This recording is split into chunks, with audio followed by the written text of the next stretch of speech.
어떤 외국인 기자가 본 충격적인 한국의 실체. 그녀는 취재 도중 놀라운 사실을 발견하고 말았습니다. 여기 프랑스 출신의 한 여성 기자가 있습니다. 그녀는 한국의 정치 상황을 취재하기 위해 서울에 왔다가 예상치 못한 충격적인 사실을 마주하게 되었는데요. 처음에는 단순한 정치 갈등을 취재하러 왔던 그녀였지만 취재를 하면 할수록 더 큰 미스터리에 빠져들게 되었습니다. 특히 그녀는 정부 청사에서 우연히 발견한 한 문서를 보고 그 자리에서 얼어붙고 말았다고 하는데요. 그 문서에는 그동안 아무도 몰랐던 충격적인 내용이 담겨 있었다고 합니다. 더구나 그녀가 만난 한 정부 관계자는 이건 지금까지 본 적 없는 새로운 전쟁입니다. 라는 충격적인 발언을 했다고 하네요. 대체 그 문서에는 어떤 내용이 있었길래 그녀가 그토록 놀라게 된 것일까요? 또 정부 관계자가 말한 새로운 전쟁은 무엇을 의미하는 걸까요? 오늘의 사연 시작하겠습니다. 제 이름은 마셀린 아론다이트입니다. 저는 한국의 수도 서울에 막 도착했었어요. 종로구에 있는 작은 아파트에 짐을 풀면서 높은 빌딩들과 밝은 조명이 저를 반겨주었어요. 저는 윤석열 대통령님과 한국 정부에 관련된 중요한 문제들을 취재하기 위해 기자로 이곳에 왔었습니다. 도시의 공기는 긴장감으로 무거웠어요. 서울에 온 지 얼마 되지 않았지만 뭔가 중요한 일이 일어나고 있다는 걸 느낄 수 있었어요. 제가 만난 모든 분들이 윤석열 대통령님의 상황에 대해 걱정하고 계셨어요. 윤석열 대통령이 지금 곤란한 상황이다 라는 말을 자주 들었습니다. 저는 한국에 오기 전에 여러 나라에서 기자로 일했었어요. 동유럽의 정치 시위도 취재했고 아시아 여러 곳의 컴퓨터 공격 사건도 조사했었죠. 하지만 한국에서 본 상황은 달랐어요. 사람들은 주로 두 가지 걱정거리를 이야기했습니다. 선거에서 부정이 있었을지도 모른다는 것과 중국이 한국 정치에 영향을 주려 한다는 것이었어요. 작은 아파트에서 저는 컴퓨터와 노트북으로 작업 공간을 만들었어요. 매일 사람들이 들려주는 이야기를 기록했습니다. 많은 분들이 계엄령이라는 것을 언급했어요. 계엄령은 비상시에 군대가 나라를 통제하는 것을 말해요.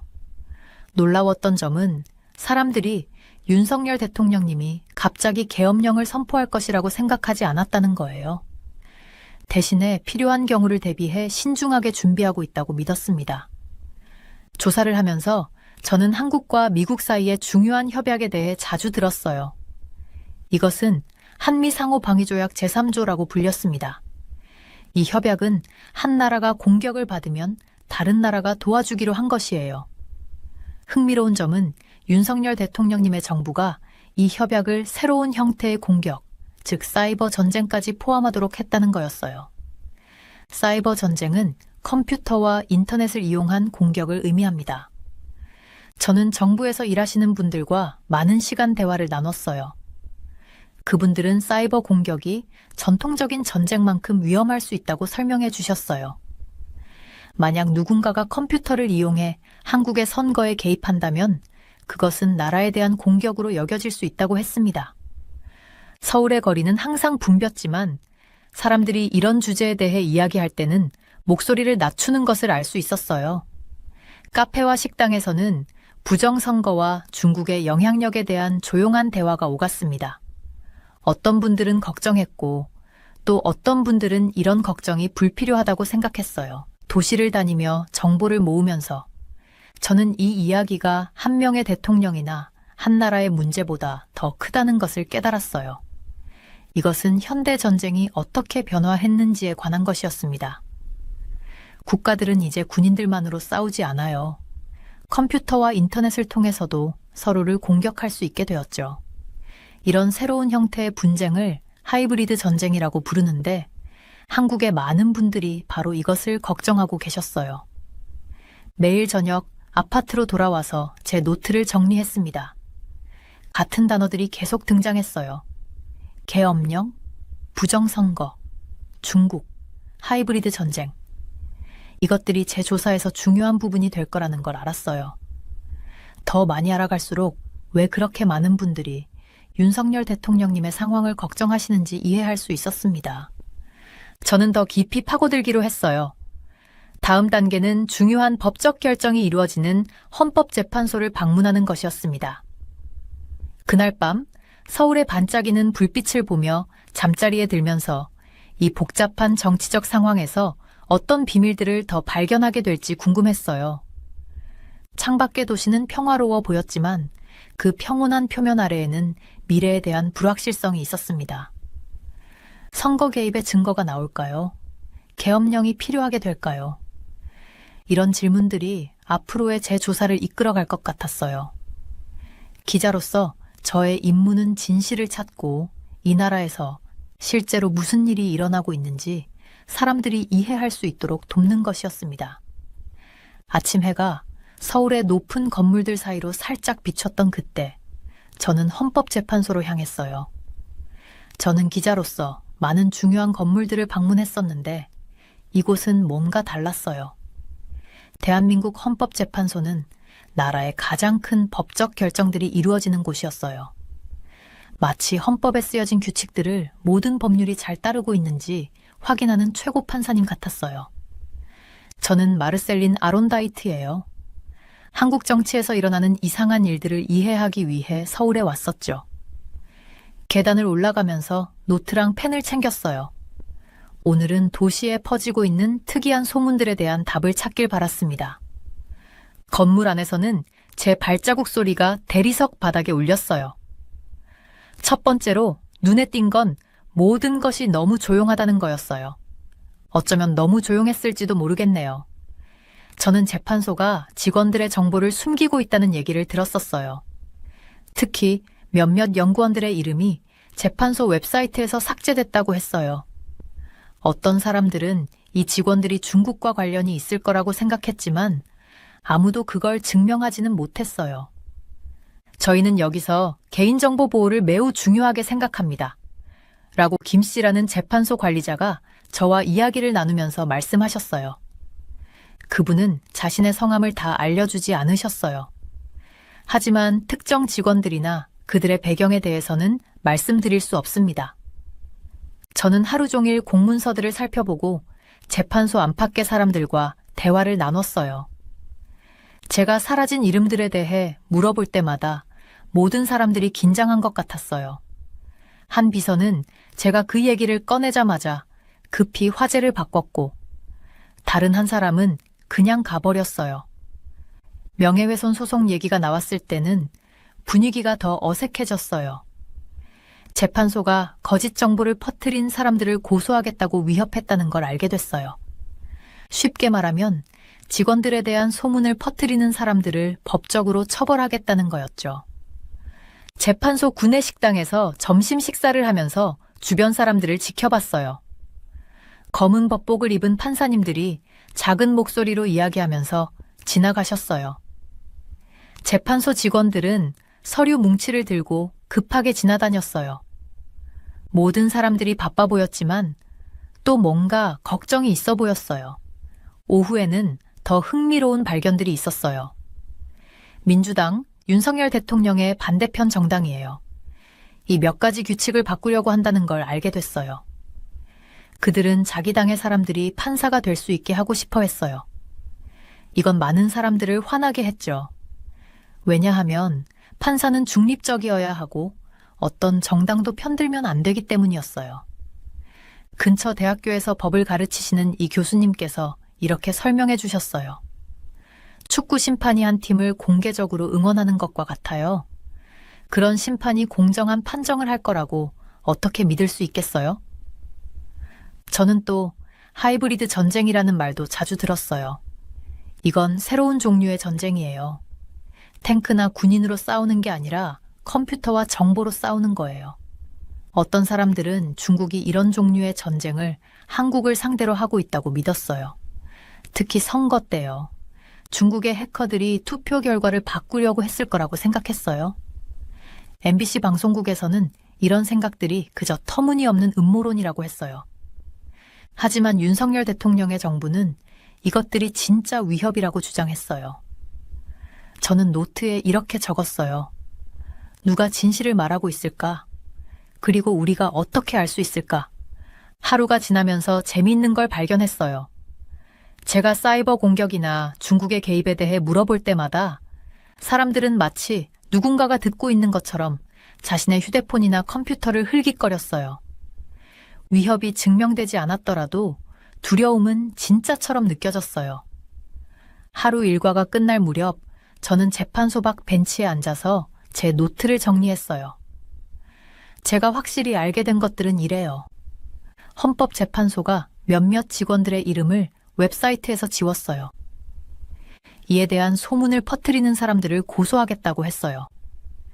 민주당은 누가 판사가 될 수 있는지에 대한 규칙을 바꾸고 싶어 했어요. 중국이 컴퓨터로 한국을 공격하고 있는지에 대해 큰 논쟁이 있었어요. 아무도 무엇이 진실이고 무엇이 거짓인지 동의하지 않았어요. 웅장한 건물을 마지막으로 한 번 더 올려다보면서 이곳이 한국의 민주주의를 지키기 위한 곳이라는 생각을 했어요. 하지만 지금은 복잡한 상황 한가운데 있는 것 같았어요. 사람들은 진실과 충성심, 그리고 누구를 믿을 수 있는지에 대해 다투고 있었어요. 저녁에 도시의 불빛이 켜지기 시작할 때 제 아파트로 걸어가면서 이런 생각이 들었어요. 전쟁이 컴퓨터와 정보로 치러질 수 있는 세상에서 우리는 어떻게 무엇이 진실인지 알 수 있을까요? 헌법재판소는 이런 질문들의 답을 주어야 했지만 오늘은 오히려 답보다 질문이 더 많아 보였어요. 제 조사는 아직 끝나지 않았어요. 내일은 새로운 단서들을 찾고 새로운 사람들과 이야기를 나눌 거예요. 하지만 한 가지는 분명했어요. 헌법재판소의 이야기는 웹사이트에서 사라진 이름들보다 더 큰 문제였어요.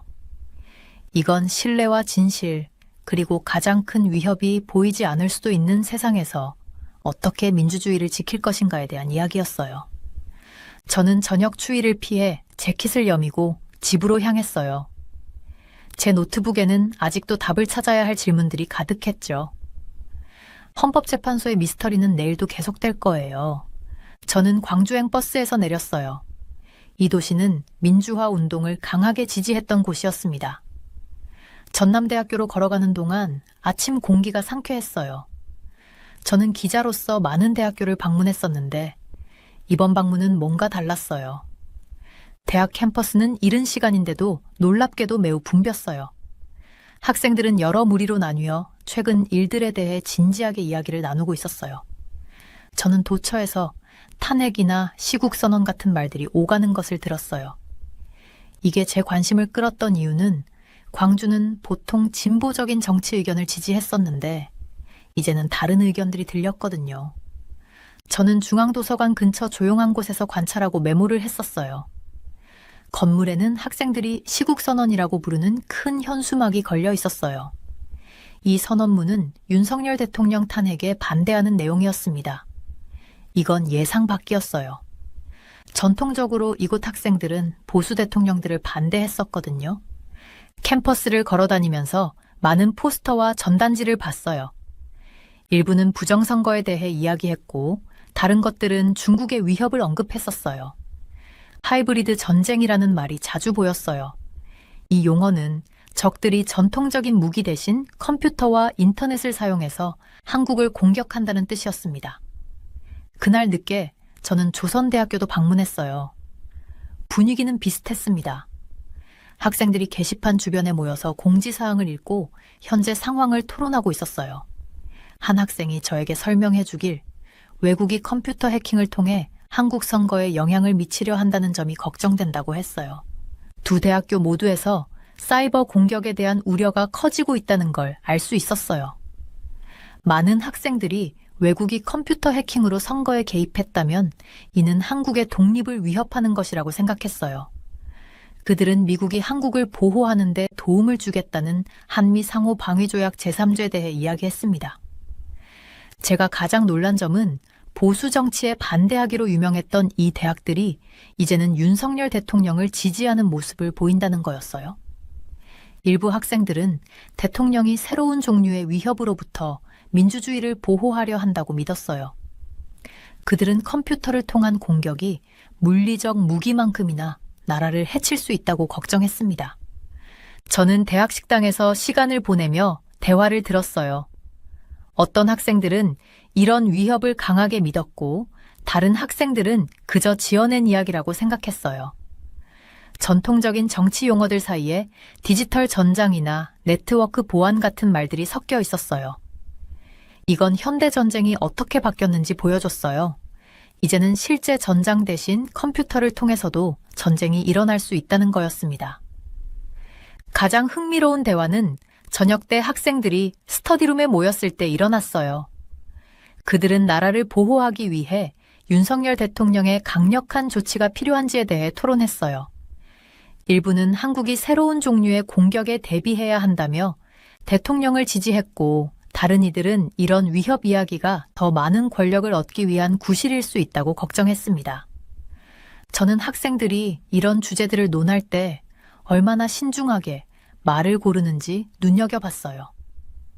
그들은 이 상황이 자신들의 미래에 영향을 미친다는 걸 이해했어요. 많은 학생들이 특히 중국으로부터의 위협 가능성에 직면한 지금 한미 동맹의 중요성에 대해 이야기했습니다. 각 캠퍼스를 떠나기 전 저는 제 메모를 검토했어요. 주요 메시지는 분명했습니다. 보통은 보수 대통령들을 반대하던 곳에서도 이제는 민주주의에 대한 새로운 위협을 걱정하고 있었어요. 그들은 전통적인 군사 공격뿐만 아니라 적들이 컴퓨터를 사용해 나라를 해칠 수 있다는 점도 걱정했습니다. 광주에 해가 질 무렵 저는 얼마나 많은 것이 바뀌었는지 생각했어요. 한때는 진보적 사상만을 지지하기로 유명했던 이 대학들이 이제는 더 복잡한 시각을 보여주고 있었어요.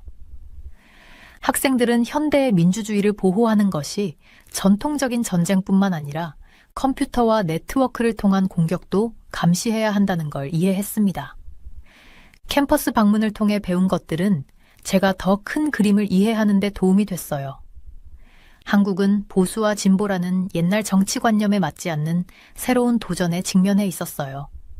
학생들은 오늘날 세상에서 민주주의를 보호하려면 전통적인 위협과 디지털 위협을 모두 이해해야 한다는 걸 저에게 가르쳐줬습니다. 서울로 돌아가는 버스에 오르면서 저는 나라의 미래를 걱정하는 학생들의 목소리를 마음에 담았어요. 그들은 사람들이 새로운 종류의 위협에 직면했을 때 정치적 견해가 어떻게 바뀔 수 있는지를 보여줬어요. 사이버 공격과 외세 개입에 대한 그들의 우려는 우리의 현대 디지털 세계에서 전쟁과 정치가 얼마나 더 복잡해졌는지를 보여줬습니다. 저는 서울의 작은 아파트에서 컴퓨터 화면을 바라보았어요. 제 이름은 마셀린 아론다이트이고 저는 한국의 복잡한 정치 이야기를 이해하려고 노력하는 기자였어요. 오늘 저는 흥미로운 사실을 발견했었어요. 미국의 중요한 인물들이 한국 정치에 관여하기 시작했었습니다. 제가 조사하면서 자주 등장했던 첫 번째 이름은 스티브 배넌이었어요. 그는 트럼프가 미국 대통령이었을 때 그와 함께 일했었어요. 저는 배넌이 윤석열 대통령에 대해 이야기하는 여러 영상을 봤었습니다. 이 영상들에서 배넌이 한 말이 제 주의를 끌었어요. 그는 윤 대통령이 도널드 트럼프와 같은 문제에 직면해 있다고 말했었어요. 이 패턴을 보세요. 제가 본 한 영상에서 배넌이 말했었어요. 두 지도자 모두 선거가 컴퓨터 해킹으로 공격받았다고 말했어요. 둘 다 중국이 관련되어 있다고 말했고요. 이건 우연이 아니에요. 저는 왜 미국의 정치인들이 한국 정치에 이렇게 관심을 가지는지 이해하려고 노트에 이 내용들을 적었었어요. 소셜미디어에서는 많은 한국 계정들이 미국과 함께 할 것이다 라는 메시지를 공유하는 것을 봤었습니다. 이런 메시지들은 수백 번 나타났었어요. 이 게시물들이 가장 중요하게 다룬 것은 한미 상호방위조약 제3조였어요. 이건 한국과 미국이 서로를 보호하기로 한 약속이었습니다. 흥미로운 점은 사람들이 이것을 다르게 해석하기 시작했다는 거예요. 이제는 군대나 폭탄으로부터의 보호만 얘기하는 게 아니라 컴퓨터 공격으로부터의 보호도 얘기했었어요. 저는 며칠 동안 미국과 한국 사이의 협약이 어떻게 변하고 있는지 읽어봤었어요. 예전에는 주로 물리적 공격, 예를 들어 군대가 침략하려고 할 때의 보호에 관한 것이었어요. 하지만 이제는 두 나라 모두 컴퓨터 공격이 물리적 공격만큼 위험할 수 있다고 말하기 시작했었습니다. 이것은 제가 전쟁이 이제 얼마나 달라졌는지 생각하게 했어요. 총을 든 군인들 대신 수천 마일 떨어진 곳에서 컴퓨터 앞에 앉아있는 누군가가 똑같은 문제를 일으킬 수 있었어요. 만약 그들이 선거 시스템이나 중요한 정부 컴퓨터에 침입한다면 나라에 실제 피해를 줄 수 있었습니다. 저는 미국 관리들이 정부에서 큰 변화를 계획하고 있다는 것을 알게 됐어요.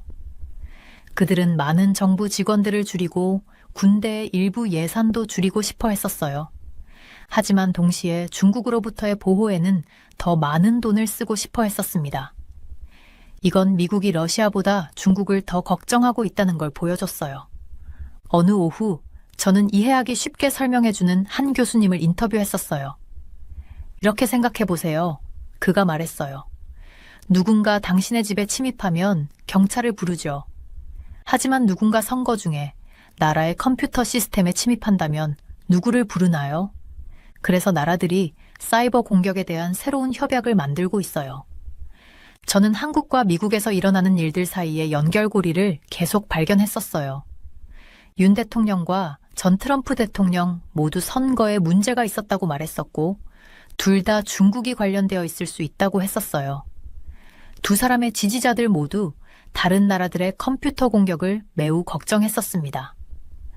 더 알아볼수록 저는 윤 대통령이 왜 사이버 위협에 대해 그렇게 많이 이야기하는지 이해하게 됐어요.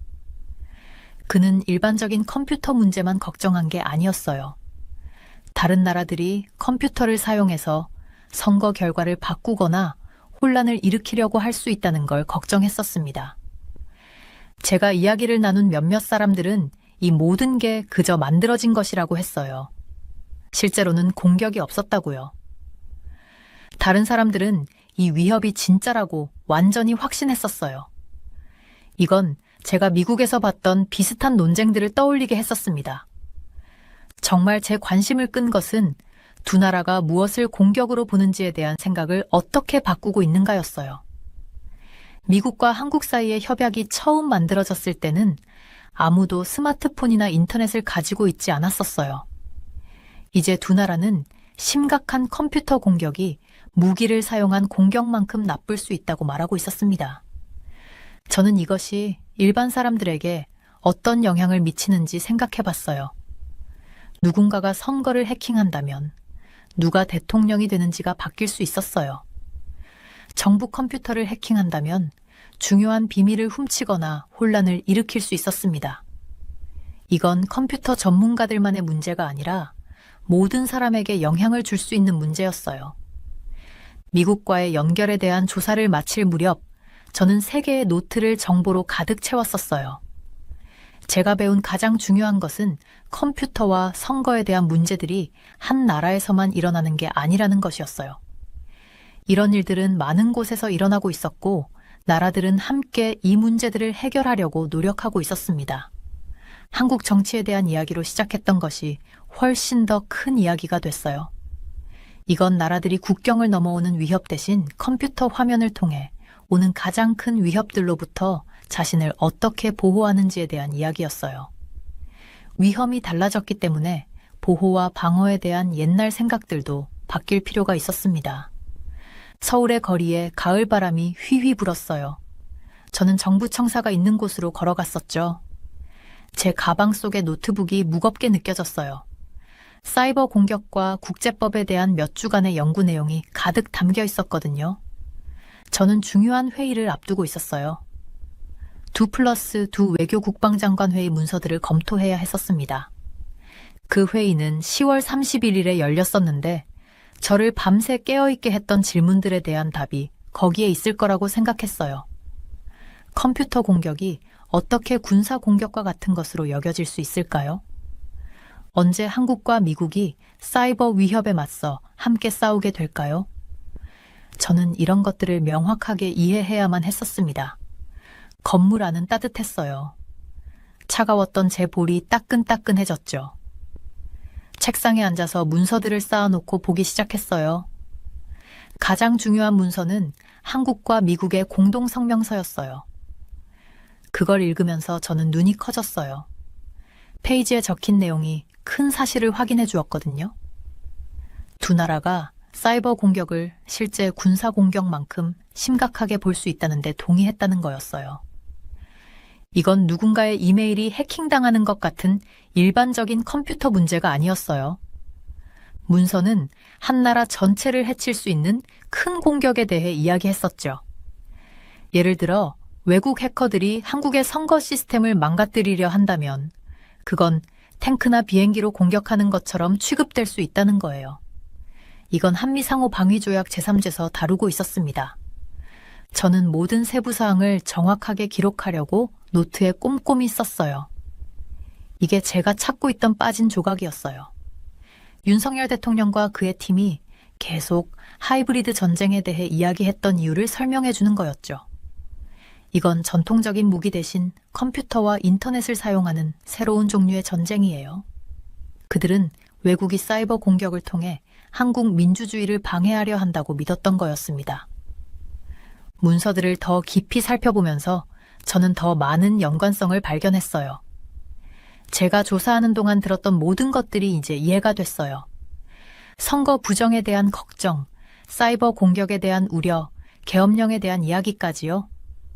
만약 누군가 컴퓨터를 이용해서 한국의 선거를 공격한다면 정부는 나라를 보호하기 위해 심각한 조치를 취할 수 있었어요. 제3조에 대한 이 새로운 이해 덕분에 미국의 도움을 요청할 수도 있었습니다. 모든 사람이 이런 관점에 동의하지는 않았어요. 저는 MBC 뉴스에서 이런 하이브리드 전쟁에 대한 생각들을 망상과 거짓말이라고 부르는 것을 봤었어요. 하지만 이제 이 공식 문서들을 보니 서방 국가들이 사이버 전쟁을 매우 심각하게 받아들이고 있다는 걸 알 수 있었어요. 그들은 컴퓨터를 통한 공격이 전통적인 군사 공격만큼 위험할 수 있다고 믿었습니다. 저는 사이버 보안과 국제법에 대한 더 많은 문서들을 몇 시간 동안 읽었어요. 눈은 피곤했지만 멈출 수가 없었어요. 너무 중요한 일이었거든요. 문서들은 윤석열 대통령이 결정을 내린 강력한 법적 근거가 있다는 것을 보여줬어요. 물론 외국이 사이버 공격을 통해 한국 선거에 실제로 개입하려 했다는 걸 증명할 수 있다면 말이에요. 오후 햇살이 창문을 통해 긴 그림자를 만들 때 저는 제 노트를 정리했어요. 2+2 회의의 공동성명서는 매우 명확한 언어를 사용했었죠. 특정 유형의 사이버 공격이 한미상호 방위조약 제3조를 발동시킬 수 있다고 했어요. 이건 두 나라가 이런 새로운 종류의 위협에 맞서 함께 싸울 거라는 의미였습니다. 저는 전쟁이 얼마나 달라졌는지 생각했어요. 제가 자랄 때는 전쟁이라고 하면 군인과 탱크를 의미했었죠. 이제는 가장 큰 위협 중 일부가 컴퓨터 네트워크를 통해 오고 있어요. 수천 마일 떨어진 곳에서 책상에 앉아있는 사람이 군대만큼의 피해를 줄 수도 있게 된 거죠. 직원들이 퇴근하면서 건물이 조용해지고 있었어요. 저는 제가 배운 모든 것들을 머릿속에서 정리하면서 노트를 챙겼어요. 법률 문서들은 현대 전쟁을 이해하는 데 기초를 제공했었죠. 나라들이 새로운 종류의 위협에 맞서기 위해 법과 협약을 어떻게 바꾸고 있는지 보여줬습니다. 시원한 저녁 공기 속으로 나와서 걸으면서 저는 이 정보가 사람들이 큰 그림을 이해하는데 어떻게 도움이 될지 생각했어요. 제가 계속 들었던 말들, 하이브리드 전쟁, 사이버 공격, 선거 부정, 이런 것들은 그저 무작위로 나온 말들이 아니었어요. 컴퓨터와 인터넷이 무기가 될 수 있는 세상에서 나라들이 어떻게 자신을 보호하는지에 대한 더 큰 이야기의 일부였습니다. 제 조사는 많은 복잡한 길을 거쳐왔지만 오늘의 발견들이 그것들을 정리하는 데 도움을 줬어요. 이 문서들에 나온 법적 틀은 윤석열 대통령이 혼자 행동하고 있는 게 아니라는 걸 보여줬어요. 그는 한국과 미국이 함께 만든 체계 안에서 일하면서 새로운 종류의 공격으로부터 나라들을 보호하려 하고 있었습니다. 지하철을 타고 집으로 가면서 저는 사람들이 스마트폰과 노트북을 사용하는 걸 봤어요. 그들 대부분은 자신들이 매일 사용하는 바로 그 기술이 현대 전쟁에서 무기로도 사용될 수 있다는 걸 아마 모를 거예요. 하지만 이제 저는 정부들이 왜 이런 보이지 않는 위협으로부터 보호하기 위한 새로운 법과 협약이 필요한지 그 어느 때보다 잘 이해하게 됐습니다. 다음 단계가 중요했어요. 증거를 찾는 거죠. 만약 미국의 조사가 외국의 선거 개입을 확인한다면 제가 오늘 배운 모든 것이 더욱 중요해질 거예요. 하지만 증거가 발견되지 않더라도 이 법적 기초들은 두 나라가 사이버 전쟁의 위협을 얼마나 심각하게 받아들이고 있는지를 보여줬습니다. 한 가지는 분명했어요. 전쟁은 영원히 바뀌었다는 거예요.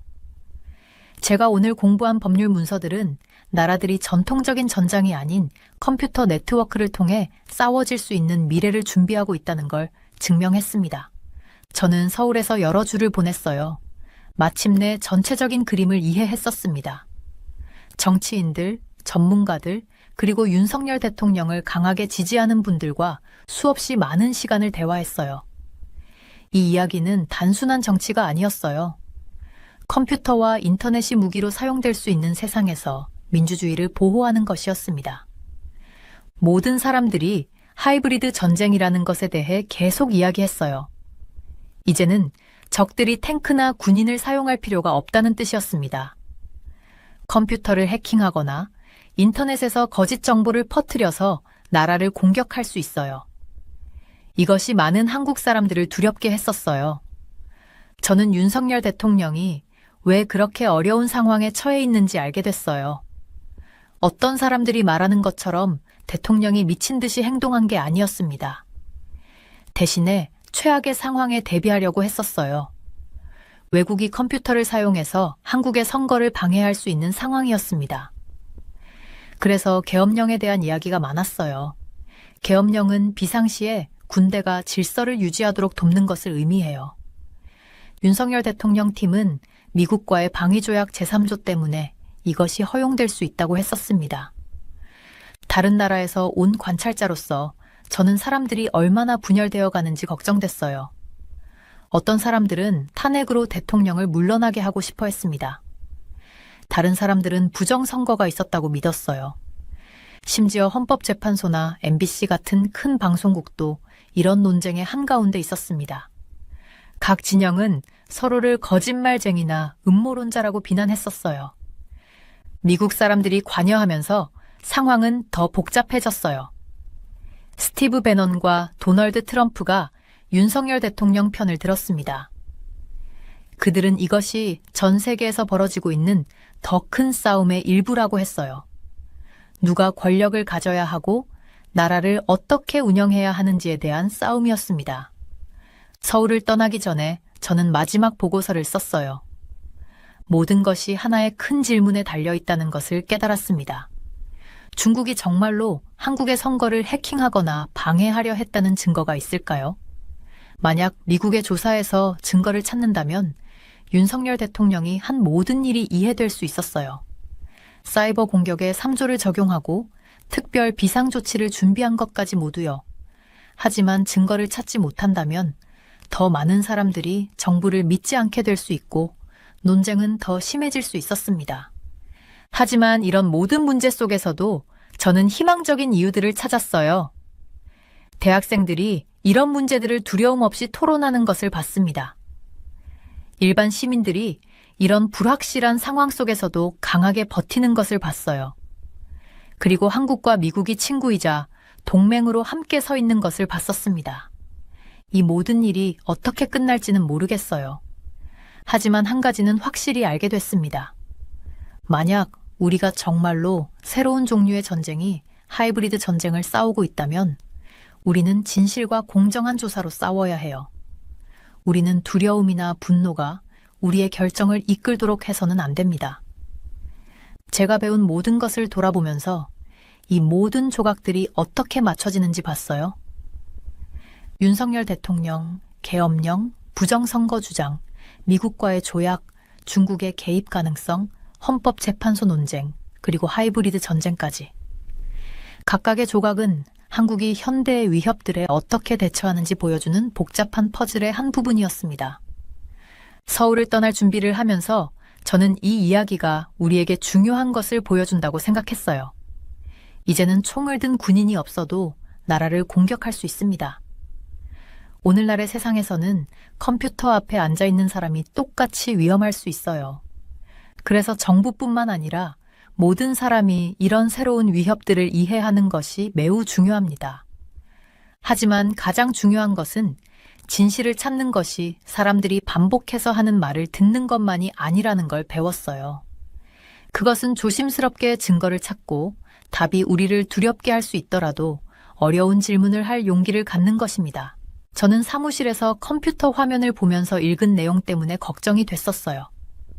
제 이름은 아리스톤 윌버턴이고 동아시아의 문제들을 연구하는 정보 분석가로 일하고 있었습니다.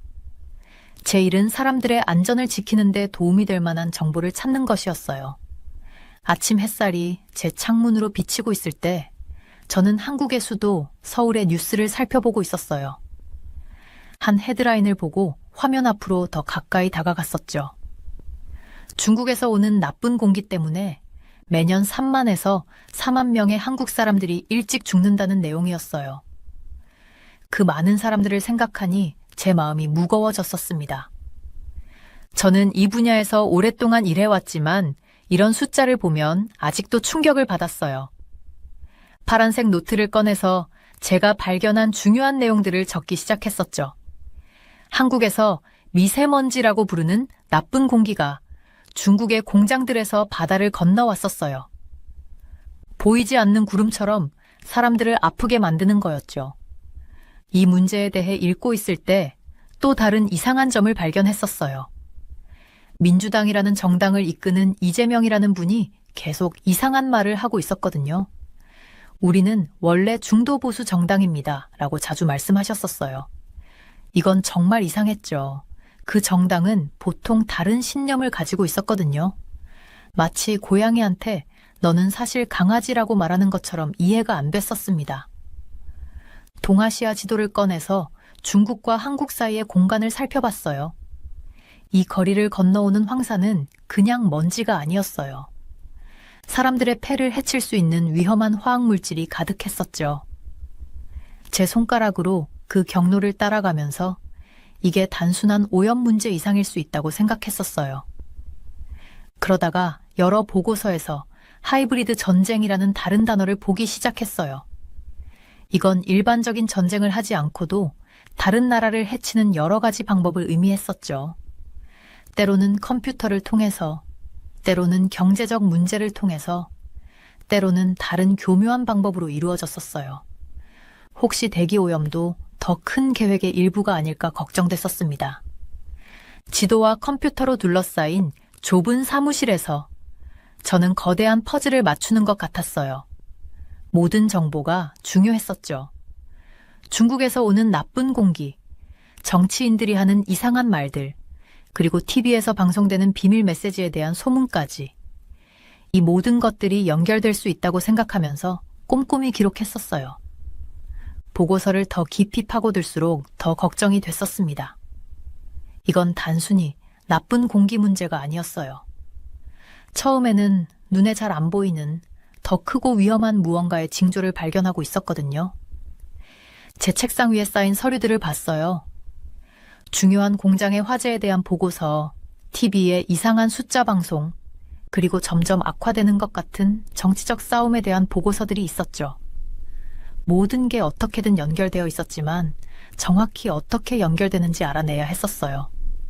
하루가 지나가면서 뭔가 심각한 일의 시작을 보고 있다는 느낌을 떨칠 수 없었어요. 중국에서 오는 대기오염은 마치 조용한 적처럼 국경을 넘어 사람들을 아프게 만들고 있었죠. 하지만 이게 다른 숨겨진 위험의 신호일 수도 있었습니다. 전화기를 들어 상사에게 전화했어요. 이것에 대해 더 깊이 조사해야 할 것 같습니다. 라고 말씀드렸었죠. 전화를 끊고 나서 컴퓨터에 새 파일을 만들었어요. 맨 위에 한국에 대한 환경적, 정치적 위협 조사라고 적었었습니다. 이제 창밖으로 해가 지고 있었고 제 책상 위로 긴 그림자가 드리워졌어요. 하루 종일 이 퍼즐을 맞추려 노력했지만 이건 시작에 불과하다는 걸 알았었죠. 내일은 이 이상한 사건들에 대해 더 깊이 파고들어야 했습니다. 사람들의 생명이 실제로 무슨 일이 일어나고 있는지 이해하는 것에 달려 있을 수도 있었거든요. 집에 가기 전 마지막으로 제 노트를 한 번 더 보면서 어깨가 무거워지는 책임감을 느꼈어요. 작은 일들이 큰 문제로 이어질 수 있다는 걸 알아채는 게 제 일이었거든요. 그리고 지금 이 모든 작은 일들이 한국이 위험에 처해 있을 수 있다고 말해주고 있었어요. 군대나 무기가 아닌 대부분의 사람들이 볼 수도 없는 위협으로부터의 위험이었습니다. 저는 제 책상에 앉아 세계보건기구 보고서를 보면서 걱정이 커졌어요. 그 숫자들이 충격적이었어요. 매년 3만에서 4만 명의 한국 사람들이 중국에서 오는 나쁜 공기 때문에 일찍 돌아가셨어요. 정보 분석가로 일하는 저는 이 숫자들이 사람들의 삶에 어떤 의미를 가지는지 이해해야 했었습니다. 이 나쁜 공기는 미세먼지라고 불렀어요. 너무 작아서 눈에는 보이지 않았지만 사람들이 숨을 쉴 때 매우 위험했어요. 저는 중국의 공장에서 나온 오염물질이 한국으로 이동하는 것을 보여주는 지도들을 살펴봤어요. 바람이 보통 북서쪽에서 남동쪽으로 불기 때문에 한국은 중국의 대기오염 영향을 많이 받았었어요. 가장 걱정되는 것은 많은 사람들이 병에 걸린다는 거였어요. 보고서에 따르면 담배를 피운 적이 없는 사람들도 폐암에 걸리는 경우가 늘고 있었습니다. 한국의 병원 의사들이 이런 현상을 자주 목격했었어요. 의사들은 이것이 사람들이 매일 마시는 나쁜 공기 때문이라는 것을 알 수 있었어요. 저는 포항공과대학교라는 유명한 학교에서 진행한 연구를 읽어봤어요. 그들은 한국에서 이 오염 때문에 일찍 돌아가시는 분들이 매년 약 3만 5천 명이나 된다는 사실을 밝혀냈었어요. 이건 작은 도시 하나의 인구만큼이나 많은 숫자였어요. 이 사실을 알게 되니 너무 슬프고 화가 났었습니다. 하지만 더 복잡한 문제가 있었어요. 한국의 지도자들이 중국에게 오염물질을 줄이라고 쉽게 말할 수 없었어요. 중국은 매우 강력한 나라이고 한국의 물건을 많이 사갔거든요. 만약 한국 지도자들이 오염에 대해 너무 많이 불평하면 중국이 한국 물건을 안 살 수도 있었어요. 이렇게 되면 많은 한국 기업들과 근로자들이 어려움을 겪을 수 있었습니다. 제가 더 깊이 조사를 하면서 이 오염이 단순한 환경 문제가 아닐 수도 있다는 생각이 들었어요. 이것이 하이브리드 전쟁의 일부일 수 있을까요? 하이브리드 전쟁은 한 나라가 다른 나라를 몰래 해치려고 하는 방법이에요.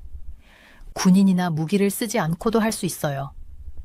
이 오염이 중국이 한국 사람들의 삶을 더 힘들게 만드는 한 방법일 수도 있었습니다. 저는 제가 알게 된 모든 것을 노트에 적었어요. 사실은 분명했어요. 중국에서 오는 대기오염이 많은 한국 사람들을 아프게 만들고 있었어요. 하지만 해결책은 전혀 분명하지 않았어요. 한국은 국민들의 건강을 위해 깨끗한 공기가 필요했지만 경제를 위해서는 중국에 계속 물건을 팔아야 했었습니다. 제가 이런 생각을 하고 있을 때 이재명이라는 정치인에 대한 뉴스를 자주 보게 됐어요.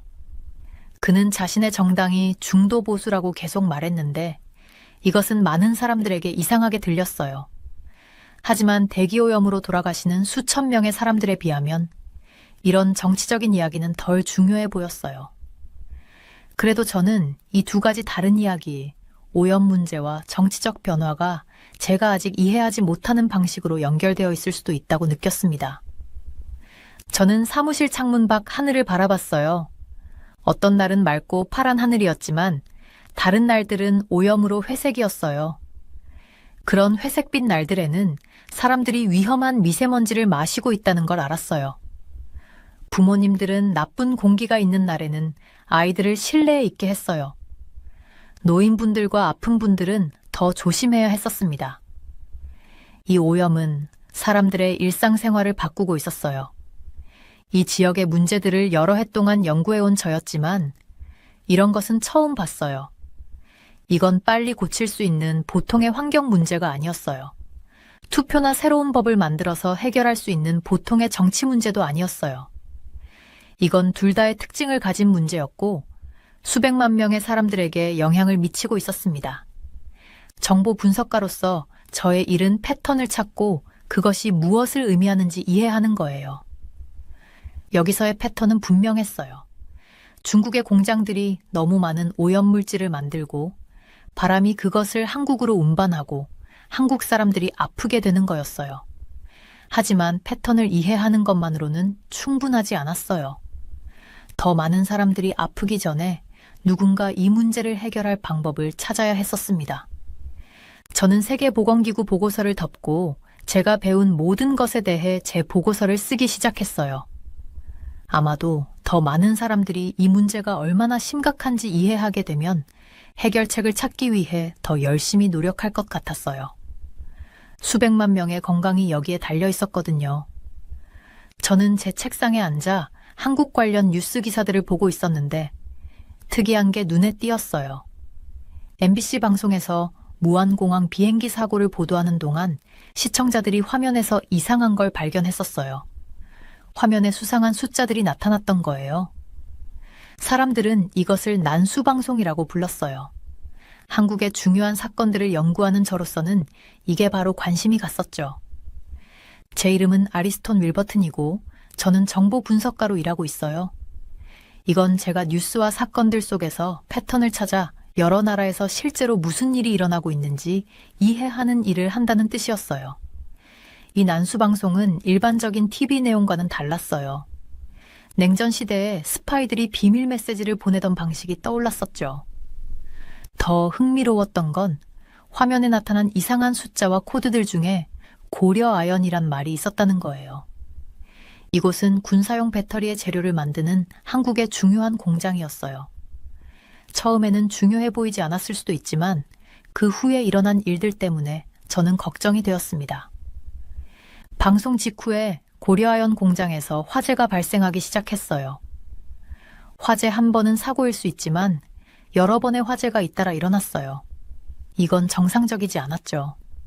저는 신중하게 뉴스 보도를 모았고 목격자들과 이야기를 나눴으며 공식 성명도 읽어보았어요. 새로 알게 된 정보들은 누군가가 의도적으로 이 화재들을 일으키고 있다는 걱정을 더 크게 만들었습니다. 공장에서 멀지 않은 울산대학교 근처에서 중국인 교환학생들이 불을 지르다 붙잡혔다는 사실이 알려지면서 상황은 더욱 심각해졌어요. 저는 이 모든 사건들이 연결되어 있는 건 아닌지 궁금했어요. 누군가가 TV 방송을 통해 불을 지르라는 비밀 메시지를 보내고 있었던 걸까요? 보안 문제를 연구해온 여러 해 동안 저는 현대의 스파이 활동과 방해 공작이 영화에서 보는 것처럼 보이지 않는다는 걸 알게 되었어요. 때로는 TV 화면에 잠깐 나타나는 숫자들이나 처음에는 서로 관계없어 보이는 일련의 화재처럼 평범해 보이는 곳에 숨어 있었어요. 우리는 이런 종류의 숨겨진 공격을 하이브리드 전쟁이라고 불렀어요. 문제를 일으키는 여러 가지 방법들이 섞여 있기 때문이었죠. 저는 이런 연결점들을 찾기 시작했어요. 먼저 MBC에서 이상한 난수방송이 있었어요. 그 다음 고려아연에서 여러 번의 화재가 발생했어요. 방송에서 그 공장이 특별히 언급되었어요. 울산대학교 근처에서도 더 많은 화재가 발생했어요. 중국인 학생들이 이 화재 중 일부를 일으킨 것으로 밝혀졌어요. 이 모든 것들을 연결해 보니 이건 단순한 우연한 사건들의 연속이 아니었어요. 난수방송은 비밀 지시를 보내고 있었을지도 모릅니다. 고려아연의 화재는 단순히 공장을 손상시키는 게 아니라 한국 군대의 중요한 물질을 만드는 곳을 공격하는 거였어요. 매일 아침 저는 화재나 수상한 활동들에 대한 새로운 보고를 확인했어요. TV에서 나온 난수방송이나 이상한 신호에 대한 언급도 계속 추적했죠. 제 임무는 누군가가 한국의 방어 능력을 해치려 하고 있는지 알아내는 것이었어요. 패턴은 점점 더 분명해졌어요. 이건 사고나 우연이 아니었습니다. 어떤 사람들은 난수방송이 아무 의미가 없다고 믿었어요. TV 방송국의 기술적인 문제일 뿐이라고 했죠. 하지만 저는 비슷한 사례들을 너무 많이 연구해서 그냥 넘길 수가 없었어요. 특정 공장이 언급된 수수께끼 같은 방송이 나오고 그 공장에서 여러 번의 화재가 발생했다면 이건 진지하게 받아들여야 했습니다. 제가 가장 걱정했던 건 이 공격이 얼마나 교묘했느냐는 거예요. 명백한 폭력 대신에 이걸 계획한 사람들은 미묘한 방법들을 사용했어요.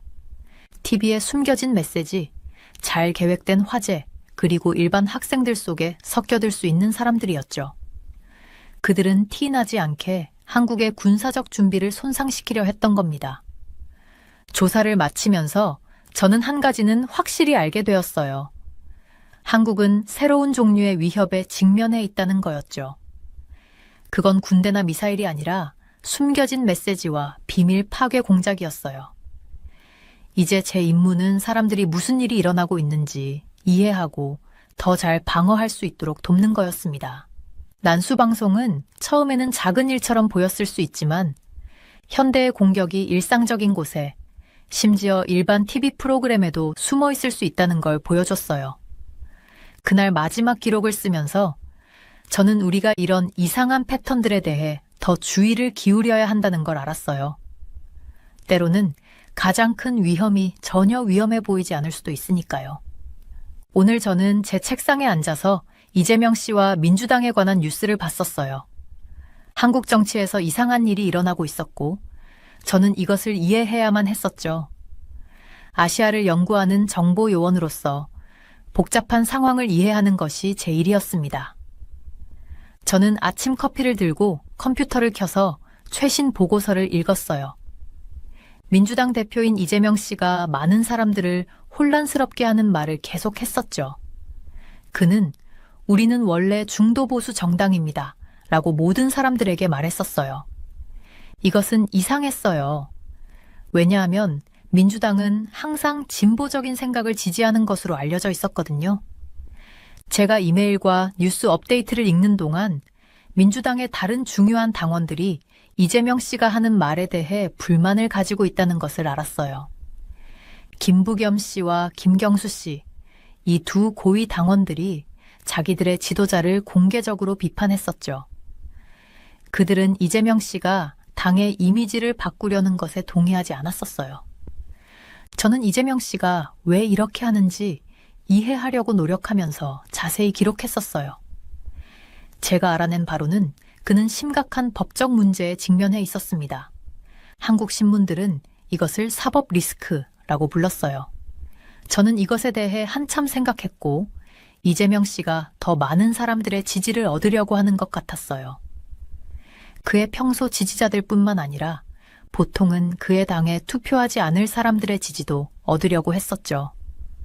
상황은 윤석열 대통령을 탄핵하려는 계획에 대한 보고를 발견하면서 더욱 흥미로워졌어요. 민주당의 일부 사람들이 탄핵이라는 것에 대해 이야기하고 있었거든요. 이것은 그들이 대통령이 잘못한 일이 있다고 공식적으로 고발하고 그를 직위에서 물러나게 하려는 것을 의미했었어요. 만약 그들이 성공한다면 새로운 지도자를 선출하기 위한 조기 대선이 필요했을 거예요. 저는 노트를 꺼내서 이 사건들 사이의 연관성을 그리기 시작했어요. 만약 민주당이 윤석열 대통령을 물러나게 한다면 그들은 다음 선거에서 이길 수 있는 사람이 필요했을 거예요. 그들은 평소 지지자들 뿐만 아니라 많은 다른 사람들도 투표할 후보가 필요했었죠. 아마도 이것이 이재명 씨가 자신과 당을 다양한 유권자 그룹에게 더 매력적으로 보이게 하려고 했던 이유일 것 같았어요. 이 이야기를 더 깊이 파고들수록 저는 모든 것이 어떻게 연결되어 있는지 더 잘 볼 수 있었어요. 이재명 씨는 그냥 아무 말이나 하는 게 아니었어요. 그에게는 계획이 있었죠. 그는 법적 문제가 있었음에도 어쩌면 그 때문에 자신을 나라를 이끌 수 있는 사람으로 보이게 하려고 했었어요. 자신의 당이 중도보수라고 말함으로써 그는 다른 정치적 견해를 가진 사람들과도 함께 일할 수 있다는 것을 보여주려고 했었죠. 저는 오후 내내 일반 한국 시민들이 이 모든 것에 대해 어떻게 생각하는지 읽었어요. 많은 사람들이 혼란스러워 했었죠. 그들은 항상 민주당을 특정한 정책을 지지하는 진보 정당으로 알고 있었거든요. 이제 그들의 지도자가 그들이 다른 것이라고 말하고 있었어요. 이것은 마치 독서를 좋아하는 것으로 모두가 아는 사람이 갑자기 자신이 늘 수학을 잘했다고 말하는 것과 비슷했어요. 다른 정당들의 반응도 흥미로웠어요. 그들은 이재명 씨가 진실을 말하고 있다고 믿지 않았었죠. 그들은 이재명 씨가 그저 사람들이 듣고 싶어하는 말을 하고 있다고 생각했어요. 어떤 사람들은 이것을 정치적 전략이라고 불렀지만 다른 사람들은 법적 문제에 처한 사람의 필사적인 행동이라고 말했었어요. 저는 사무실 창밖으로 지는 해를 바라보며 이 상황이 한국 정치에 더 큰 문제들을 보여준다고 생각했어요. 나라가 분열되어 있었죠. 어떤 사람들은 윤석열 대통령을 강하게 지지했고 다른 사람들은 그를 물러나게 하고 싶어 했어요. 이재명 씨는 자신과 당을 돕기 위해 이러한 분열을 이용하려고 했었죠. 하루를 마치기 전에 저는 일기장에 마지막 메모를 했어요. 정당들은 때때로 자신들의 신념을 바꾸기는 하지만 보통은 여러 해에 걸쳐 천천히 일어나는 일이었어요. 이재명 씨는 당의 이미지를 빨리 바꾸려고 했고 이것이 자기 당 안에서도 많은 사람들을 불편하게 만들었었죠. 제가 노트를 덮을 때쯤 해는 이미 져 있었어요. 내일은 새로운 발전이 있겠지만 지금은 무슨 일이 일어나고 있는지 더 명확하게 알 수 있었어요. 한 정치 지도자가 당의 이미지를 바꿈으로써 자신의 정치 생명을 구하려고 했고 그의 반대파들은 대통령을 물러나게 하려고 했었죠. 이것은 한국 정치의 미래를 바꿀 수 있는 복잡한 상황이었어요. 저는 컴퓨터를 끄고 집으로 돌아갈 준비를 했어요. 정보 요원으로서 저는 때때로 한 나라에서 가장 중요한 변화가 큰 사건이 아니라 정당들이 자신들을 어떻게 보여주는지 그리고 그들의 지도자들이 어떻게 행동하는지에 대한 작은 변화에서 온다는 것을 알고 있었어요. 이재명 씨와 민주당의 이야기는 바로 이런 상황이었습니다. 저는 제 책상에 앉아서 울산에서 온 최근 보고서들을 걱정스러운 마음으로 봤어요. 고려아연 공장에서 여러 번의 화재가 발생했었어요. 이곳은 군사 장비를 위한 특별한 재료를 만드는 중요한 곳이었습니다. 정보 분석가로서 저의 일은 패턴을 찾는 것이었는데 이 화재들은 사고 같지 않았어요. 제 컴퓨터 화면에는 공장 근처 언덕에서 불을 지른 혐의가 있는 중국인 교환학생에 대한 뉴스가 나왔어요. 이것 때문에 저는 중국이 한국의 중요한 시설들을 손상시키는 데 관여했을 가능성에 대해 더 깊이 생각하게 됐었습니다. 저는 제 노트를 꺼내서 지금까지 일어났던 여러 사건들을 연결하기 시작했어요. 먼저 중국에서 오는 미세먼지 오염이라는 심각한 문제가 있었어요. 이 미세먼지는 한국의 많은 사람들을 아프게 했었죠. 그 다음으로는 이 공장에서 일어난 수상한 화재들이 있었습니다. 마지막으로는 정치적 다툼이 있었는데 일부 사람들은 윤석열 대통령을 물러나게 하고 조기에 새로운 선거를 하길 원했었어요.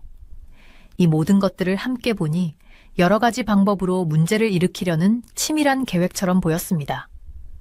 사람들이 이야기했던 이상한 TV 방송이 생각났어요.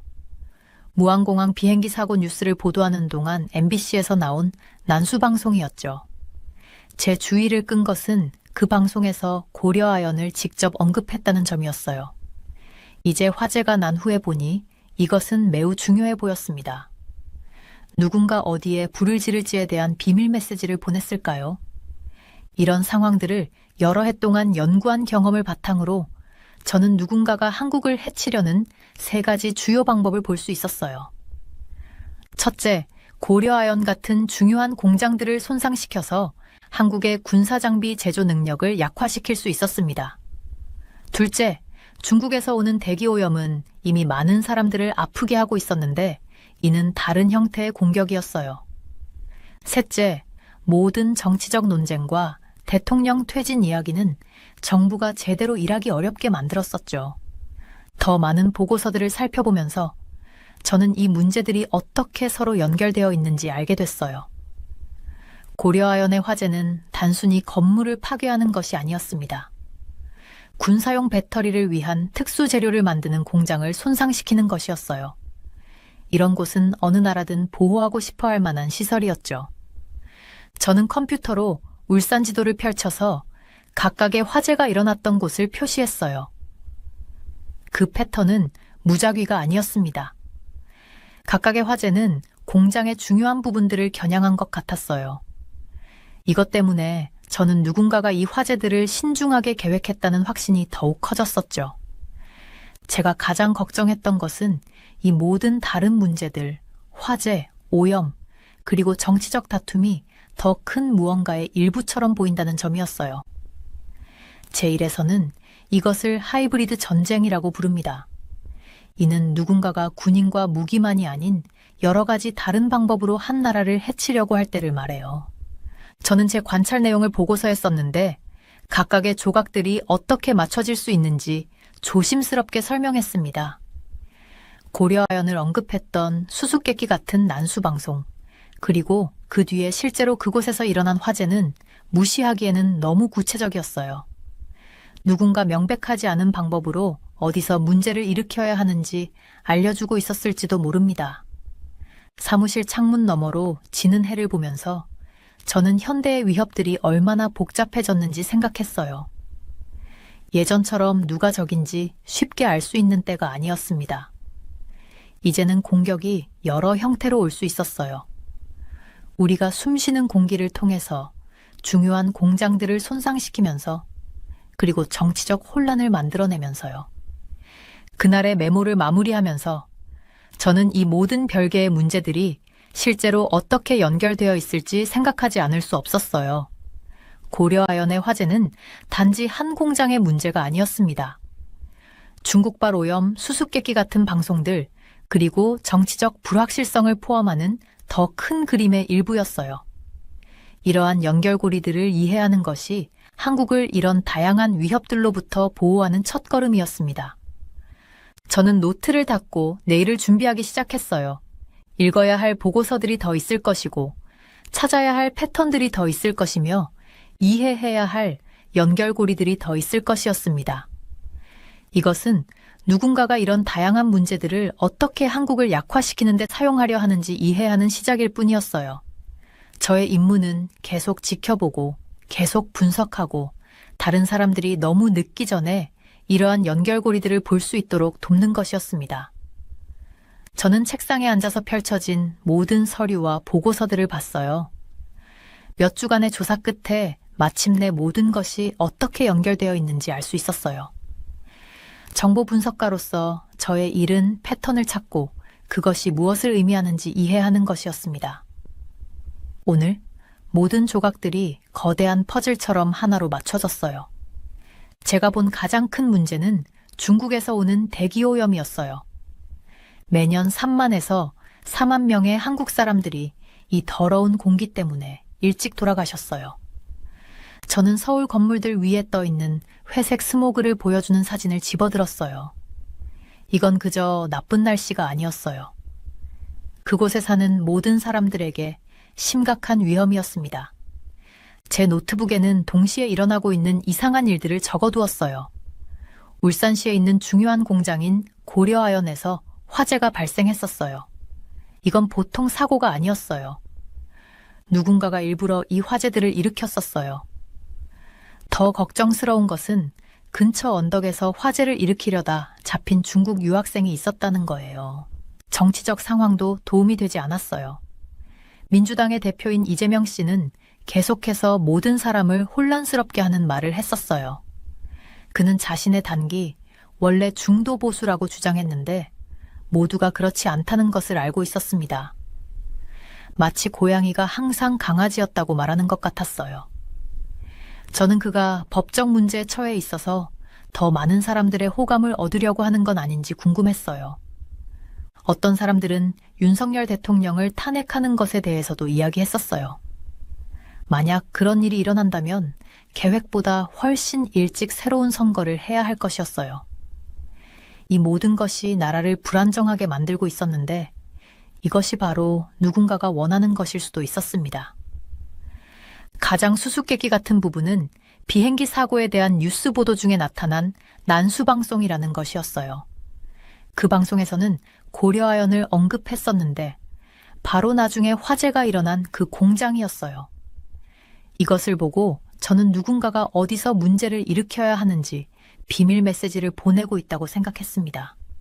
증거판을 보면서 저는 세 가지 주요 공격이 동시에 일어나고 있는 것을 볼 수 있었어요. 1. 중국에서 오는 지속적인 오염이 사람들을 아프게 만들고 있었어요. 이 두 번째 화재가 중요한 공장들을 손상시키고 있었어요. 세 번째 정치적 싸움이 나라가 힘을 합치는 것을 어렵게 만들고 있었어요. 저는 빨간 마커를 꺼내서 제 지도에 이 사건들을 연결하는 선을 그렸어요. 이건 그저 무작위한 문제들이 아니었어요. 여러 가지 방법을 사용하는 신중하게 계획된 공격처럼 보였습니다. 우리는 이것을 일반적인 전쟁을 시작하지 않고도 한 나라를 해칠 수 있는 여러 가지 방법을 사용하기 때문에 하이브리드 전쟁이라고 불렀어요. 가장 무서운 부분은 이 모든 것이 얼마나 교묘했느냐는 거였어요.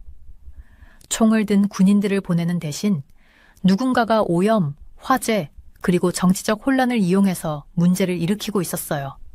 마치 연기와 싸우는 것 같았어요. 그것이 해를 끼치는 것은 볼 수 있지만 잡아서 멈추게 하기는 어려웠습니다. 저는 제 보고서에 마지막 생각을 적었어요. 한국은 이 문제들을 해결하기 위해 함께 노력해야 했어요. 어떤 한 사람이나 단체도 혼자서는 모든 것을 고칠 수 없었어요. 중국이 도움을 주기로 동의하지 않는 한 오염은 멈추지 않을 거였어요. 보안이 더 좋아지지 않으면 화재도 멈추지 않을 거였어요. 그리고 지도자들이 서로 대립하는 대신 협력하기 시작하지 않으면 정치적 싸움도 멈추지 않을 거였습니다.